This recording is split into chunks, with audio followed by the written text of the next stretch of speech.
A day in my life, sobrang traffic, bitaw-bitaw.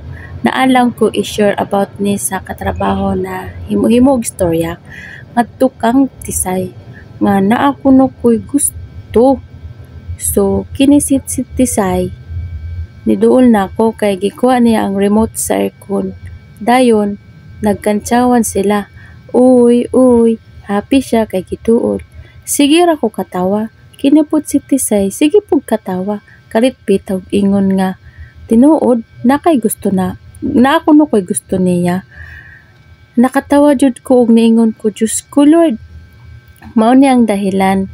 Itawagan ko ni Tisay kadto nga nag-break time sila. Wala akong nisagot. Then after nila break time, iya ko gi istorya ba. Ngano wala ko ni tubag sa iyang tawag. Then wala akong nitingog sa iya ha. Then niingon siya nga, uy, bahala ka nga kung hindi ko daw siya kinakausap. So kadto nahiubos pud siya. So naay nagsumbong sa kuha pod na ka-workmate nako na niingon kay naman siya gipangutana about sa kuha. So kalit ko nog ingon nga si Tisay nga kinsa man na wala man ko kaila. So moto nga nagduda sila nga nakuno may something duha ni Tisay.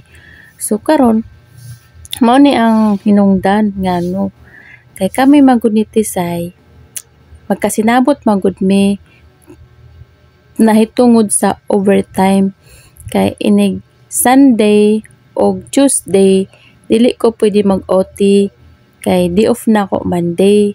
So Tuesday di off sa akong uyab. So siya pod dili siya pwede mag-OT og Merkulis kay di off niya pagka-Huwebes. Then dili po siya pwede mag-OT sa Friday kay di off sa iyang uyab. So mao to nga magkasinabot jud mig duha. So mao to ako mga ka-workmate kay mga baliko magugutok himuhimog istorya. So kini si Tisay gwapa gud ni siya nya taas nya puti. Then pareha pud may mga Bisaya pud. So mao to magkasinabot jud mig duha. So nya si Tisay kay kung mangaon gani mi kay dili man ko arte, hatagan gani ko niya yung mga sobra-sobrang pagkaon kay ako makaunon. So man mag-inarte man ta nga dili man ta dato na wa man pud say sakit.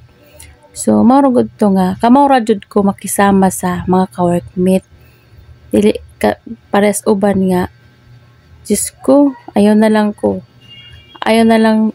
din na lang ko magsulti. So mo to guys, thank you for watching.